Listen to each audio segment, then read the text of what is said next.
Where do I start? Where do I begin? How do I start? So today I'd like to, first of all, thank you for joining me on this call. We've got about 55 minutes in the call. I just want to share some thoughts about extraordinary, about my passion for extraordinary, and about how that comes up in coaching conversations, and about what results from those coaching conversations when I talk about extraordinary. And I think the first thing I want to say is extraordinary can mean so many different things to so many different people. And what I noticed is, I think with my passion for creating extraordinary, is I talk about some amazing things that some people have done. And what that can cause is that sometimes I'm in a conversation and the person I'm talking with, they shy away from that. Oh, that's such a big, amazing thing. Actually, what I'm doing is not that amazing. It's not like that. And so the first thing I want to get out there is extraordinary is not necessarily big. It's what's extraordinary for you. And sometimes extraordinary can actually be taking the tiniest action or the tiniest step. Sometimes it can be taking an immense step. Sometimes it might be doing ordinary things consistently every day. And then out of the other end pops extraordinary. I was talking with a client this morning, and they were talking about their passion for writing. They were talking about their passion for making an impact in the world. When they were talking about that, they were saying that they had a challenge in terms of how they actually create the critical mass of writing, how they create a following, how they create something they can share, how they can create something worthwhile with their writing. And so that they weren't writing. With this barrier in front of them, they weren't writing. And so I invited them to do this one thing, the simple thing. I said, what if you were simply to write for 10 to 15 minutes every day? Could you do that? Would that be possible for you? They said, that would be really easy. I could really do that because I love writing so much. My challenge would be to only write for 10 or 15 minutes every day. I said, so, okay, so you're committed to writing every day? They said, yes. I said, I'd like you to imagine now it's May in 2016. You've now written 180 blogs, or 180 chapters, or 180 thoughts that impact the world with your voice. And they were shocked. And they were shocked because I thought that would be an amazing achievement. I said, well, yeah, but all you've done is write for 10, 15, 20 minutes every day.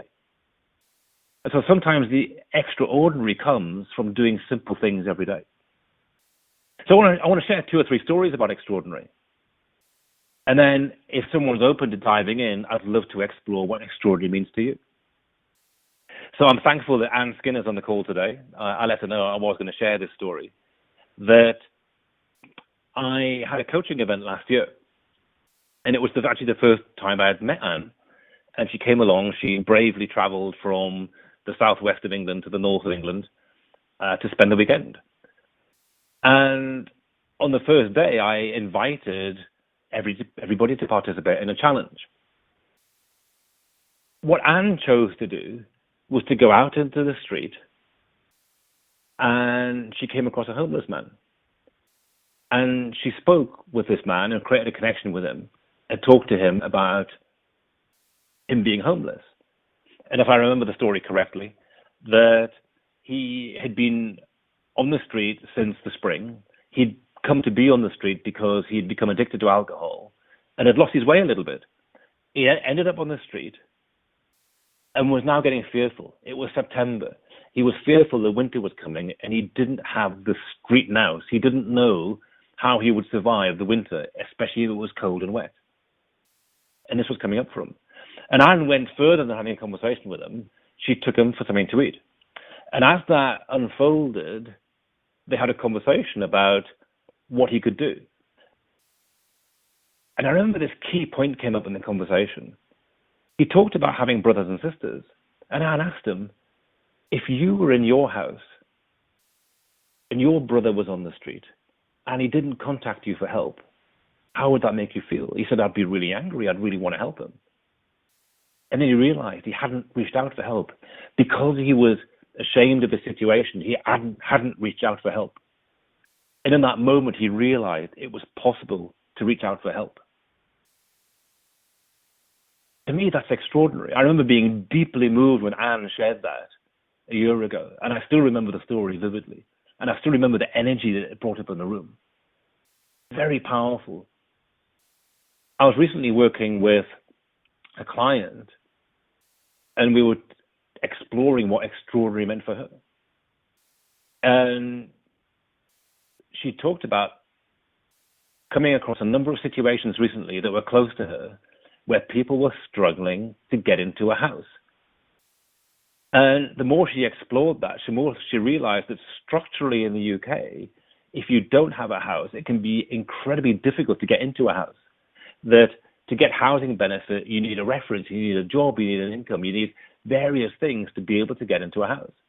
And she was struggling to understand how the system worked to support people who might be homeless, who might have no money, who might have no income, who might not be on benefits, how to get them into a house.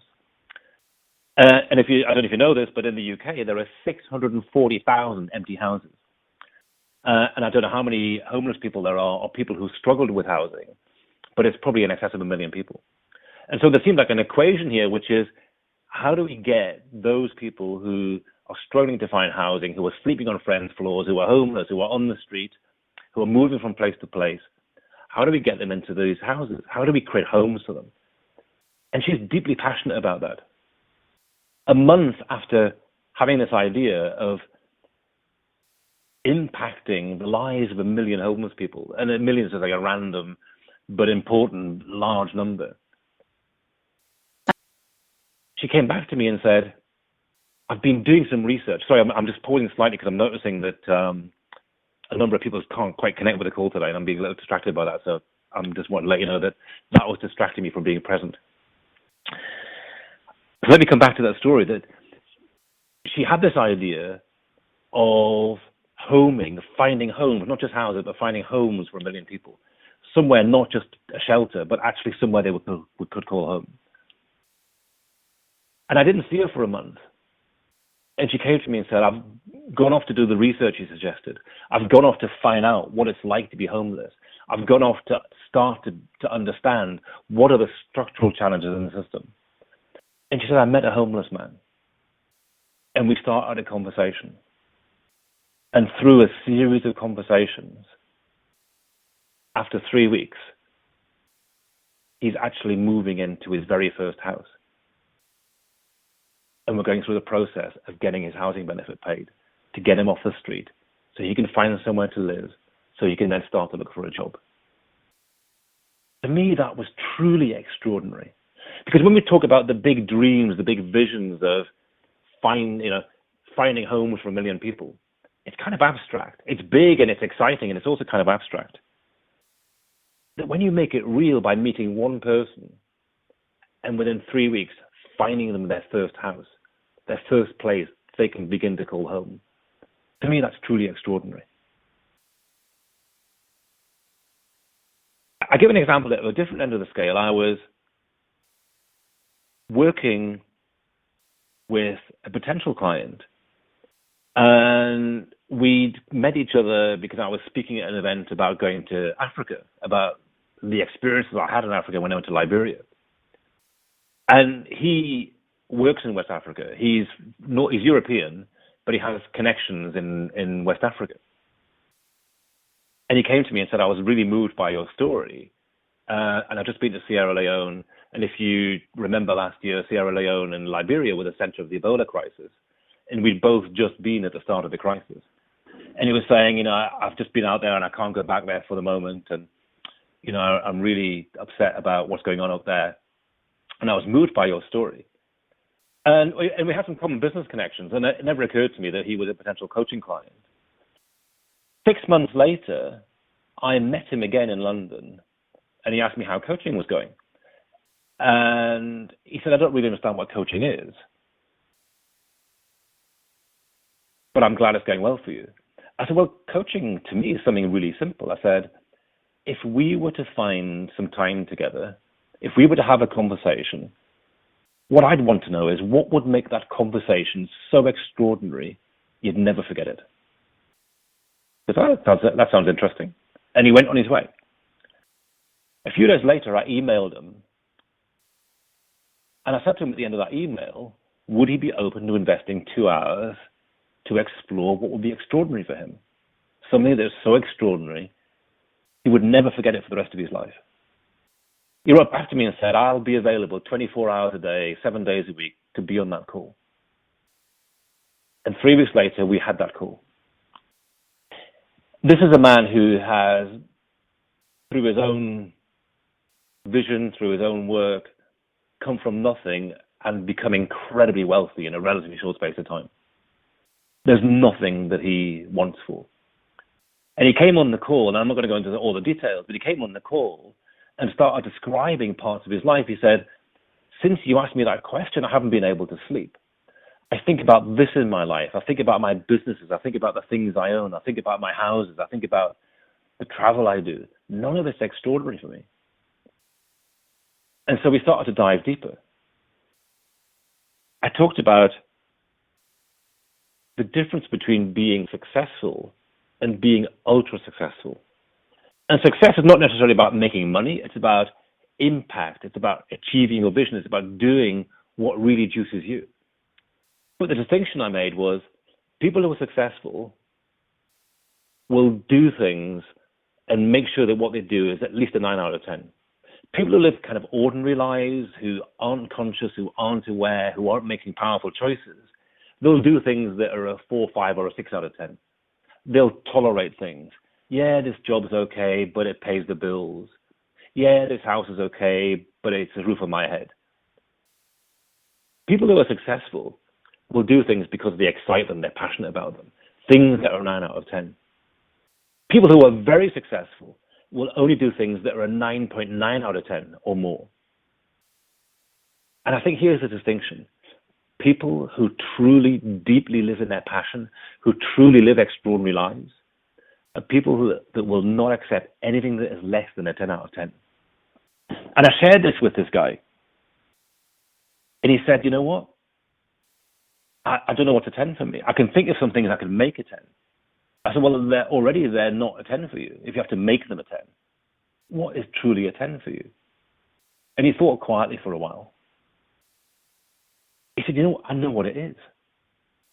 And you know, he owns a number of businesses, and one of his businesses is to lend money to people who would normally go to a credit agency or a credit club or street money lenders because they can't borrow money from banks.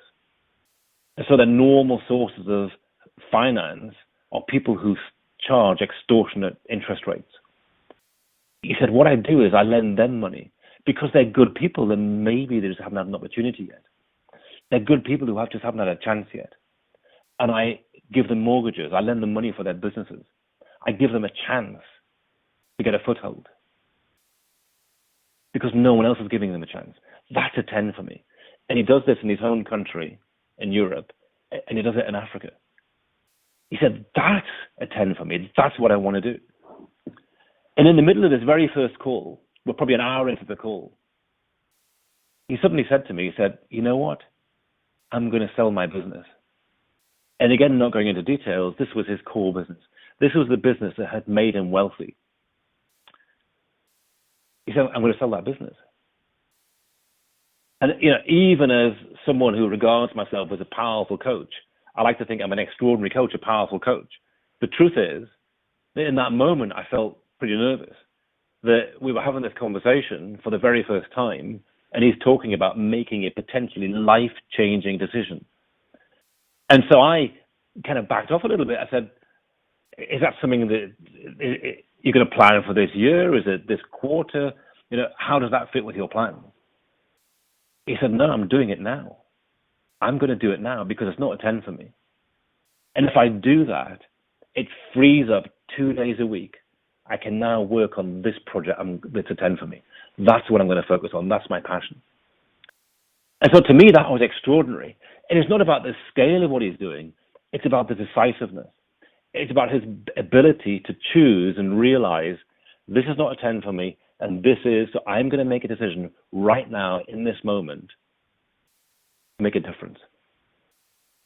And it's because I'm drawn to make a difference for other people. I found that extraordinary. Now, I reflected on it afterwards, and it's for someone who has made an incredible impact financially and created a lot of wealth, then actually it probably does take a mindset that is very decisive to be able to do that. And so for him, maybe that wasn't so extraordinary. But I think that's what actually makes him extraordinary. So when I explore extraordinary with people, when I explore extraordinary in conversations, when I explore extraordinary in a coaching conversation, I like to think it comes down to two very simple questions. And the questions are this: what would make this conversation so extraordinary you'll never forget it? Or it could change everything for you. Or the other thing I like to ask is, what's the thing, what's the dream, the miracle that is so far over the horizon for you, you dare not even imagine it, but you know it's there? Or the dream or the idea or the thought you've held so deep inside because part of you is afraid to say it out loud. I like to dive deep with those questions because I believe it pulls out the most extraordinary answers in people. And that's a great place, I think, to start a really impactful coaching conversation. It's to help people dream the biggest dreams. But then actually, it's about helping them take the tiniest steps. I know some of you have heard this before, but I think about earlier this year. On January the 1st of this year, I was about 40 pounds, about 17 kilos heavier than I am now. On January the 1st of this year, I had rarely done any physical exercise for years. And slowly but surely, that was impacting my body size, my body shape, and my body makeup. And if you'd said to me on January the 1st, I want you to lose 40 pounds or gain 40 pounds of lightness, depends how you want to phrase it. I want you to gain 40 pounds of lightness, and I'd like you to be able to cycle 30 to 50 kilometers at an average speed of 30 kilometers an hour, which is top 10% of cyclists, amateur cyclists that is, top 10% of speed and top 10% of distance. I'd like you to be able to do all of those things in 6 months. I would have thought that was crazy. Too extraordinary, too big, too challenging, too difficult. But here's what I did. On January the 1st, I decided that when I eat, I'll eat a little bit healthier. And that could be better quality food or just eat a little bit less. In April, I decided that every day I have a bike available, I'm going to go cycling. I didn't have any objective in mind other than to get on my bike. It could have been to ride 10 yards up the drive, or it could be 10 kilometers or 50 kilometers or 100 kilometers. I didn't set any targets behind that. But what I set was simple, tiny, achievable steps. And 6 months later, I'm so much fitter. I'm top 10% of amateur cyclists, and I've gained 17 kilos of lightness, and my body shape is much better than it was before. And I'm probably, I don't know, within 1 or 2 kilos of being the perfect weight for my physique and my level of exercise. Tiny steps. And so sometimes extraordinary is ordinary things done consistently, and you create extraordinary results. So there were some thoughts I want to share with you that if you're in coaching conversations, a really simple question can start to unveil truly extraordinary things.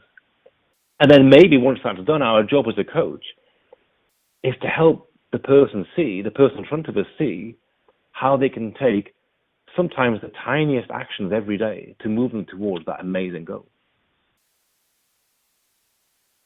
So that's what I wanted to share.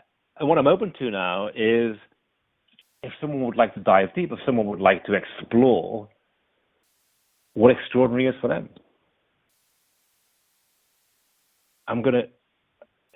You can either type in to the right-hand side if you're on a computer, or I'm going to try and take.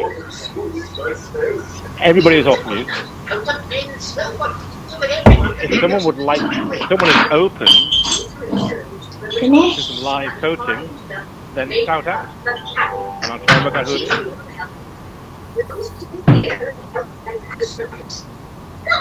Let's go! Does anyone speak first? You like Charles one cup?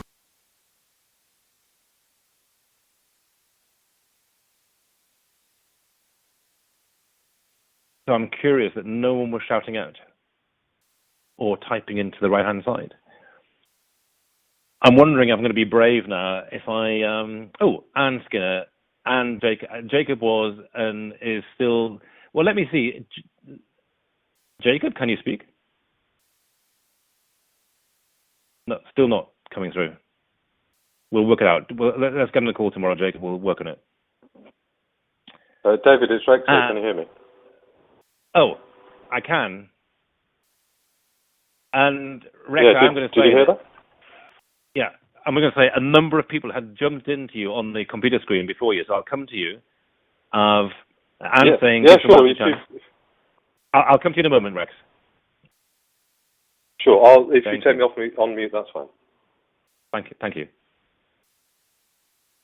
So, Anne, I'm going to take your comment with respect. I'm going to invite Nicola in, because I know that we've done a number of calls, and Nicola, we haven't had a coaching conversation, I think, on the line, so let's dive in with it. We haven't.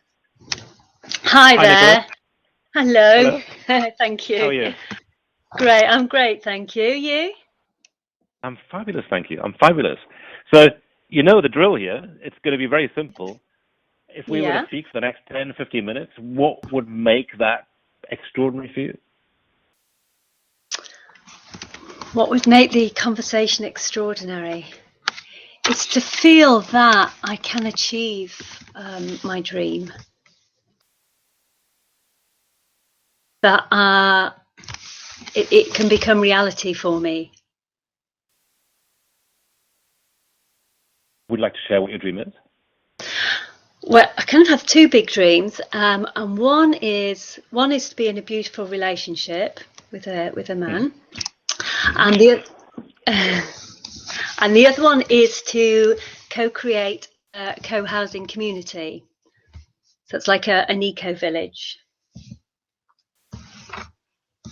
So that's been a big dream of mine, and I've been working to try and make it happen, and at the moment feeling a bit frustrated by how slow it is and it doesn't seem to be happening, blah blah blah.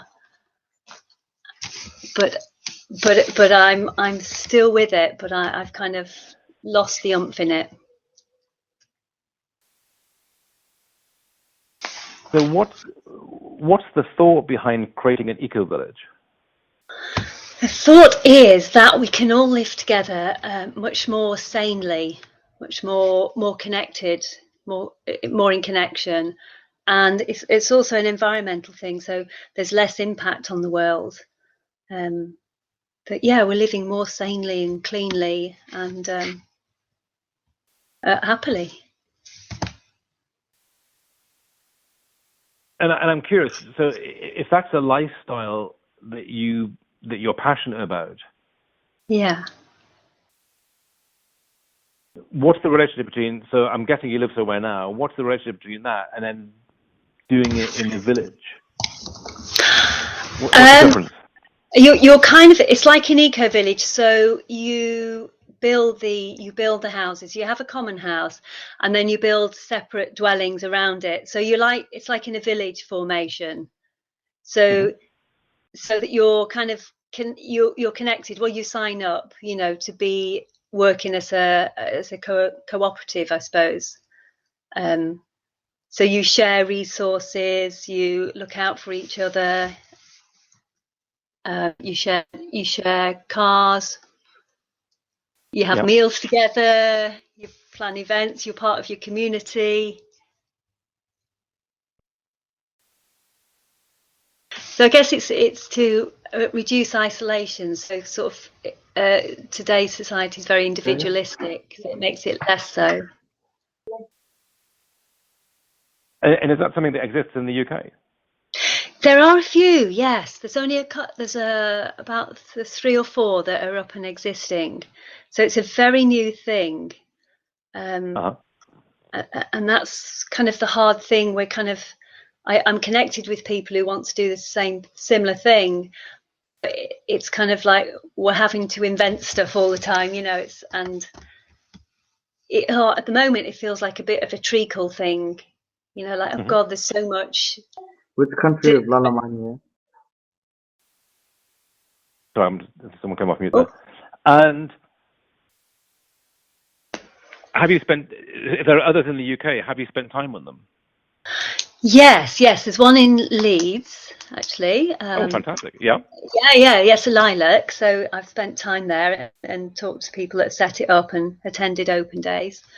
And then had a look round. There's one in Lancaster. And there's a couple down south as well that I haven't been to yet.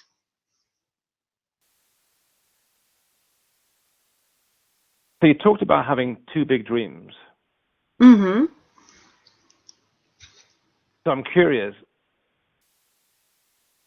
where do they fit in, if you look at the last 7 days of your life, where you spent time doing things? Yeah. Where did they fit in those 10 days? In that last 7 days of where you spent your time? Where do you mean as in alignment? Yeah, I mean, where does it align with the big dream? Was it you spent 40 hours on your project, or was it 1 hour? What else is taking your energy? That's probably the bigger thing, actually. Where's your energy going? Okay, so a big part into work. Mm-hmm.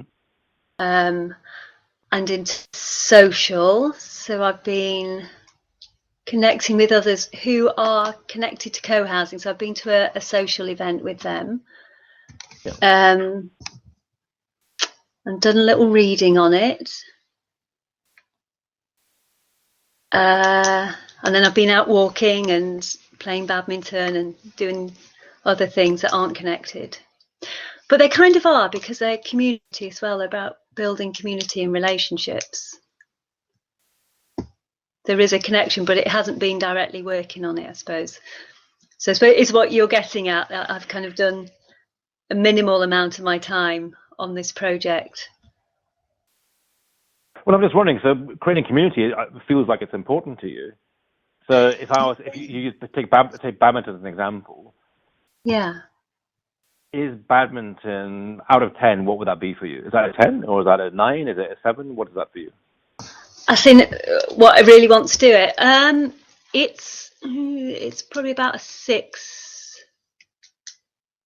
It's probably about for the people. For the people, it's about an 8 for connecting with my friends. But for the sport itself, at the moment, is Senegal. Sorry, someone came on mute. So playing badminton is about a 6. I'm not very inspired by it right now. Yeah. In fact, I'd like to be doing something else, but I love connecting with my friends. So that's what I've been doing. I've also part of a Buddhist centre as well. So I've been going down there and connecting with people there and meditating as well. So that's taken my time. So energetically again, putting your energy in, is that a 10 for you, or is it a 9, 8, 7? What is it for you going to the Buddhist Center? That's about a 9, 8, 9. Okay. Yeah. So the key question is, your eco village. What's that out of 10? You say it's one of your 2 big dreams. Out of 10, what is that? Is it? Oh God! Do you know? It feels like a drudge now. It feels a bit like an albatross around my neck. Yeah. Oh. What is it for me? Yeah, I don't feel a massive pull. I feel like a 6 or 7. It feels like, it's hard work. It's drudge. Oh, that's interesting. Oh, maybe I don't want to create it that much. Well, I'm curious where your energy is around it. Yes, it was very high. It was when I first started on it. It would have been a 9 or so when I was first involved in it. And then I think over the years, I've just kind of, I don't know, I've lost the vision and yeah, I can't really see I can't see me moving on it.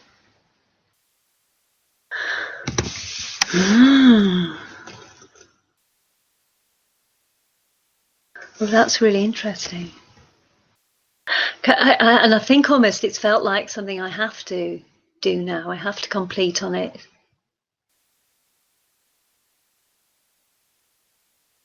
So that in that way, it's become a bit of a duty and a bit of not. Yes, and I'm not feeling inspired by it.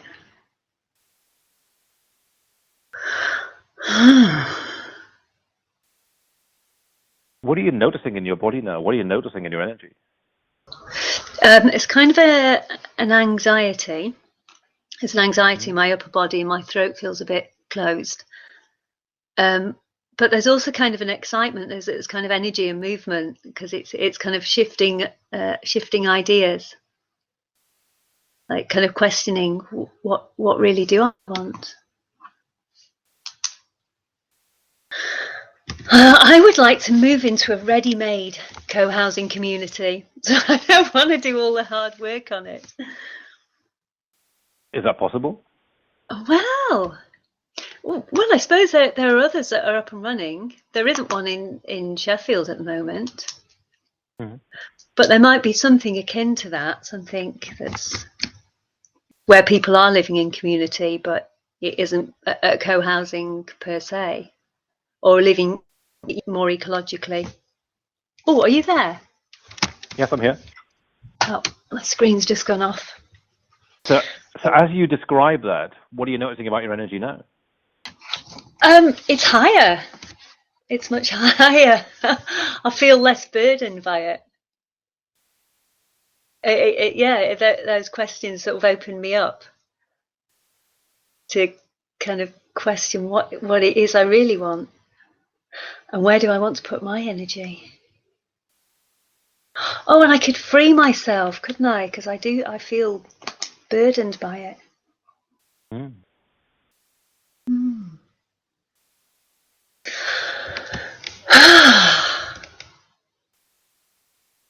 Gosh.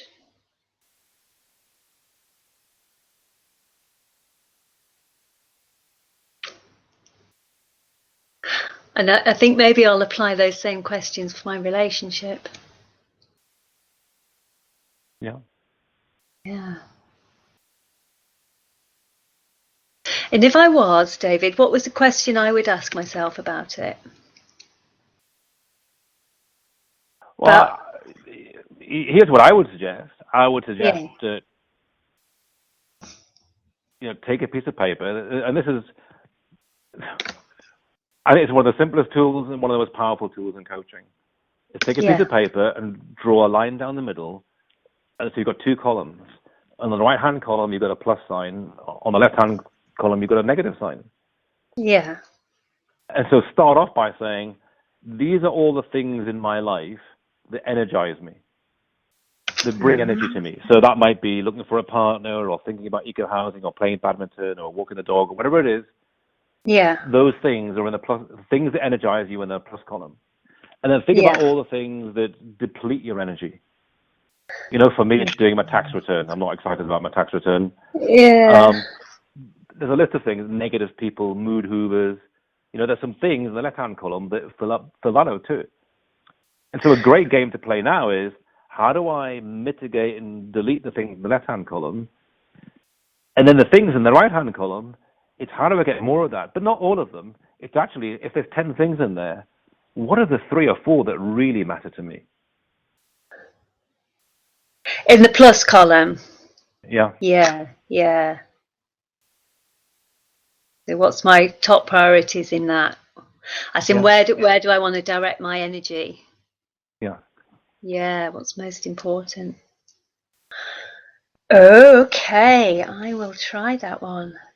So it's like drainers and sustainers, isn't it? Nice way of putting it. I hadn't heard that one before. I'm going to use it, but I will use that. You might hear that again. You're very welcome. Great. Perhaps something to go and play with, and love to I hear will from you do. how that comes Yeah. up for you. Thank you. And it's a nice, simple exercise, isn't it? Yeah. And the funny thing is, I work in that with my clients. It's about energy management. So I work in chronic fatigue syndrome. Yeah. So it's a very similar things that I'm asking them, and I haven't asked myself. Wow. Yeah. You know what they say. You know what they say. We tend to teach what we most need to learn. Yeah, that's right. Wow. Thank you. Thank you. I will do that. Thank you, Nicola. Thank you, David. Thank you. Thanks. I know Anne Skinner was typing exactly what I was speaking at the same time. I'm going to jump in with Angela. We've not spoken for a while. Hi, Hello, David. Angela. Hi, David. Hello. How are you? I'm good. I'm in a hotel room in Birmingham with my 8-year-old after spending 3 hours traipsing around Birmingham city centre. Fabulous. Are you okay to talk? Yeah. Oh, you're going to mute there. Let's try You're again. okay to talk. Yes, absolutely. You're good. Yep. I've been having some really interesting conversations with Sue Revel lately around how I feel about pressure regarding good pressure and bad pressure to move forward in the things that I want. And I think just in terms of the drainers and sustainers, I would really like to I don't think I'm fully really clear on what I really want. I think from the very first conversation that we ever had about what was a 10, sometimes I'm saying 10s, and like the person that you spoke to, they can seem a 10 in the moment, but then when you really look at them, they're not a 10 at all. Am I still on? Yes, you are. I've muted myself. Oh. Sorry. So then I dwell on them long enough, and they're not a 10. And I'm not sure whether I'm dwelling on them and making them not a 10, or whether they really weren't a 10 in the first place.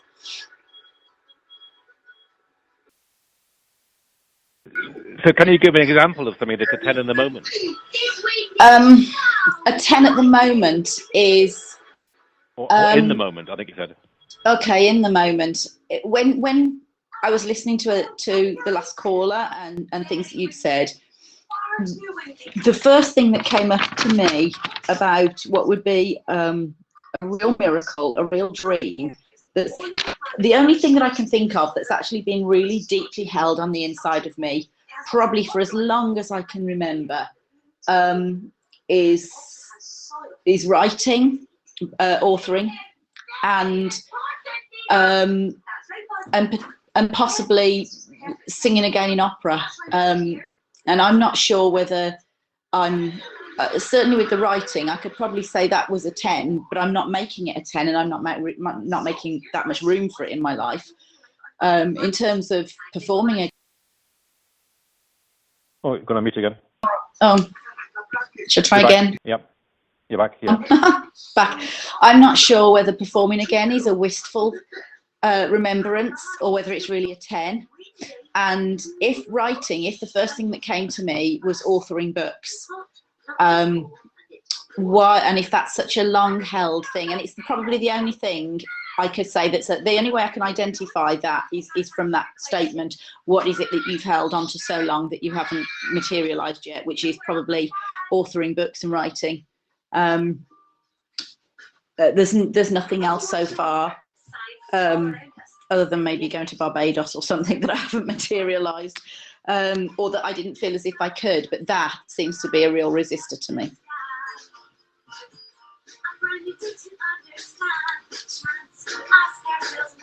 So if authoring and writing has been so consistently there for you,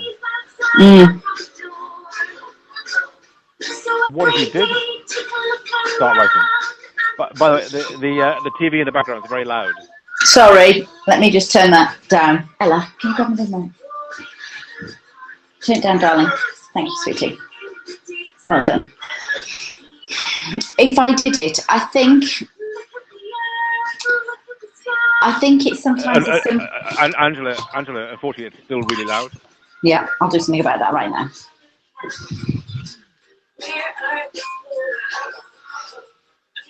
There we go. I can't hear it at all. So, Turn it off then. if I did it, I think I'd one of the love to reasons maybe. why I'm not doing it, go along with maybe sometimes as simple as return on investment in terms of time and money. I tend to think really in terms of income sometimes and not miracle dream.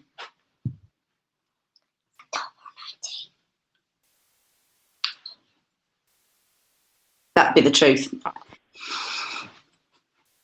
I tend to think about immediate income and responsibilities in families, and I don't tend to think about long-held dreams that are mine.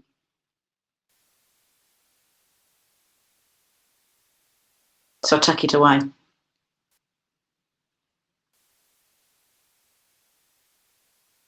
You know, what comes up for me is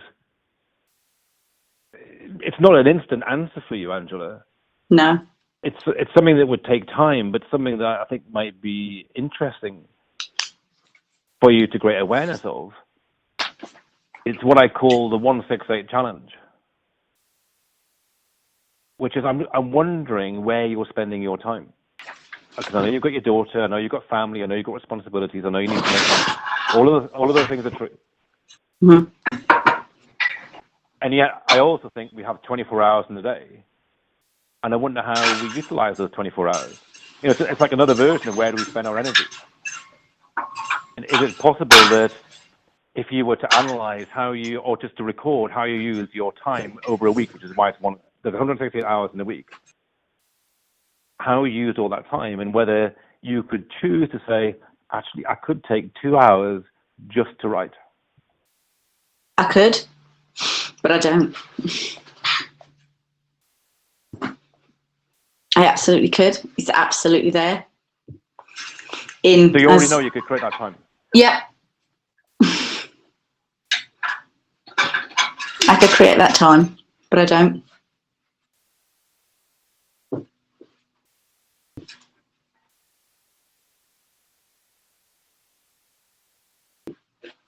And what if you did? What if you simply picked up a piece of paper and a pen and wrote something?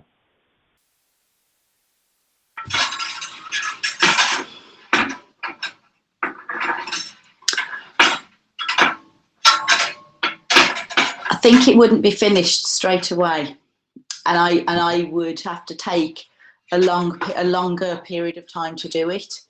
I think I like things that I can do instantly.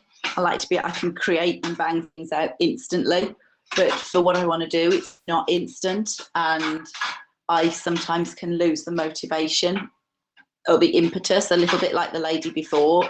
If it goes on for a long time, I can lose the impetus of doing it. Maybe I'm not starting because I'm already future planning my lack of motivation. Yeah, you're pre-worrying about it. Yeah. It might not fit.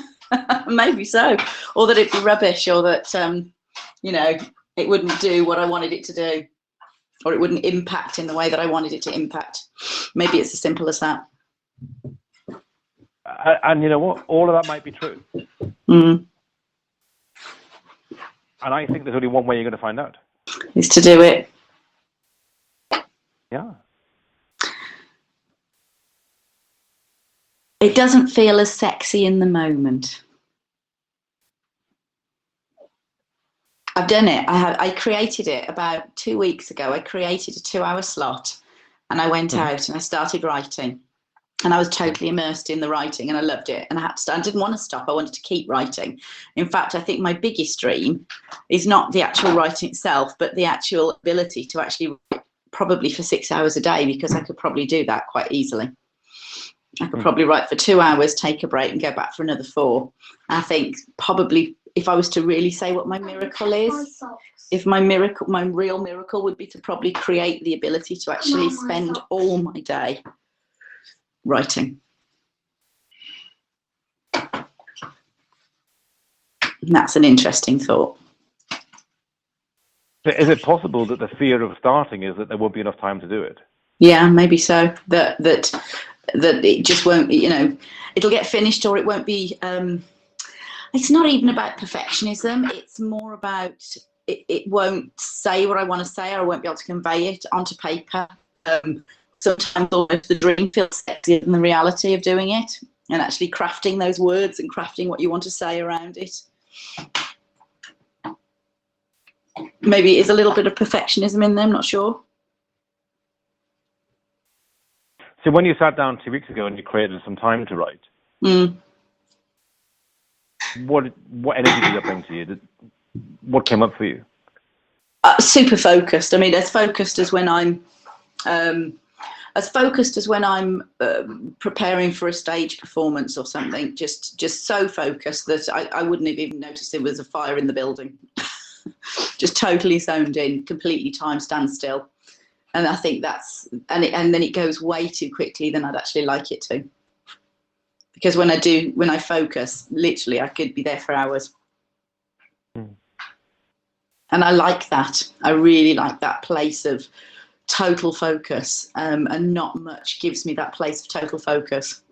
It does working with certain clients, and when I'm in a really creative mode and I'm creating things, or when I'm studying, particularly when I'm studying for something, and then I'm in a place of real focused happiness. And I think there's a part of me that actually, what's rising up in me right now, there's a bit of a scholar inside of me. There's somebody that would actually like to go back and do a master's and even a PhD at university, and really dive into research and study in a way that I probably haven't, because I love doing things like that. That's probably quite a new thing that's just popped into me, because I do love studying.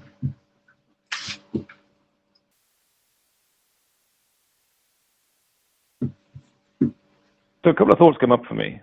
I want to come back to this idea of the 168 challenge, and as Lena asked, what is that? It's simply that there are 168 hours in the week. And you may already know, Angela, how you use those hours. And I'm just wondering if you really wanted to, as Anna said, she wrote her book in her pajamas. Found the time. If you really wanted to create 6 hours a week to dedicate to sit down and do writing, could you actually do that?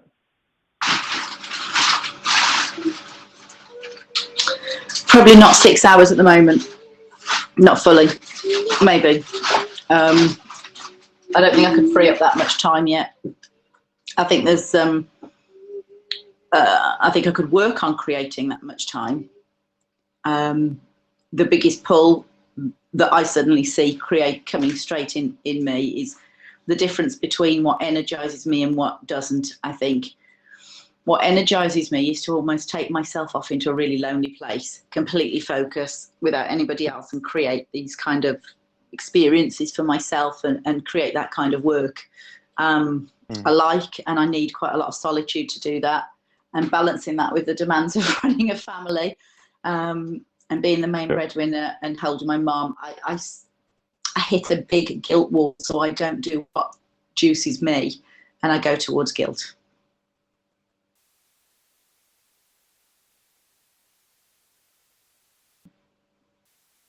And I need to actually go on. Sorry. Yeah. No, please. No. I just think I see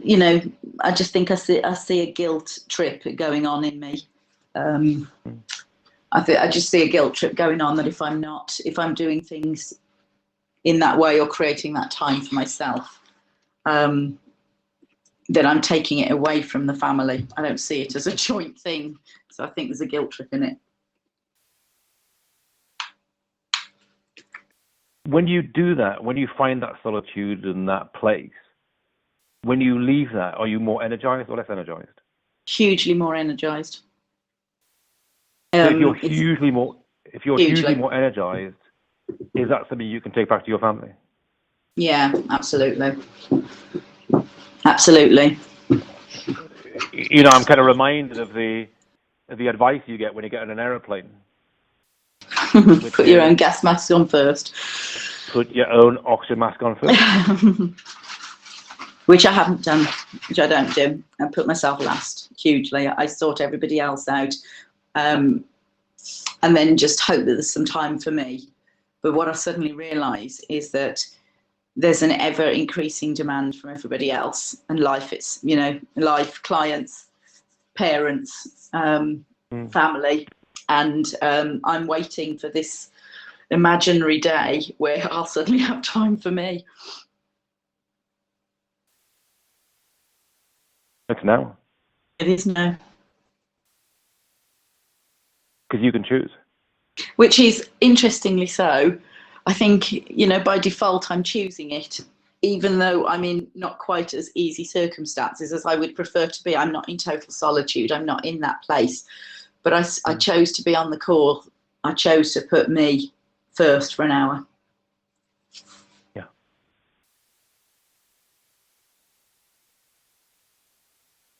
So maybe extraordinary for you starts with choosing half an hour, every day, every other day, and finding that balance. I think it is, because it just ties in with my conversation with Sue regarding when I handle pressure well and when I don't handle pressure well. I explained to her that there's a pressure when I go and perform. There's a pressure when I'm on stage, but it's a good pressure. It's a pressure that I can handle because it's the pressure that I've taken myself from a place of solitude into a place of energy. The bad pressure is when there's not any of me in it, and I'm grappling for the energy that's inside of me, probably because I haven't taken any time for me. And it's simple to do, and it's simple not to do, isn't it?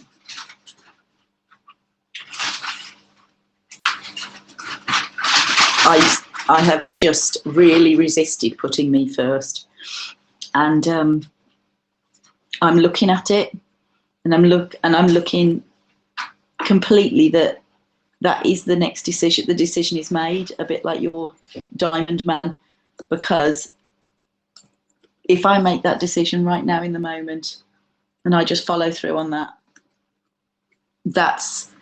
I'm going to start with half an hour, and I'm going to start increasing that.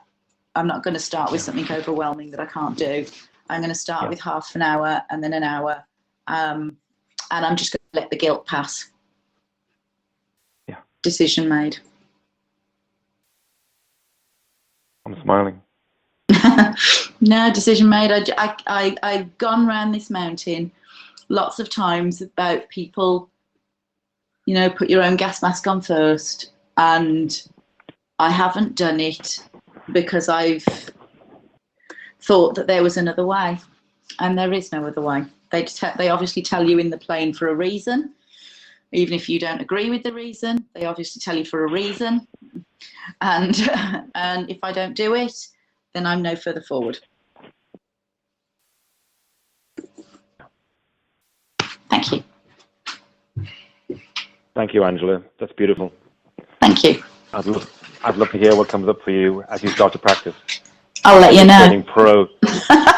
Indeed. This is what I would call turning pro for Angela. Yeah, indeed. I've read the book.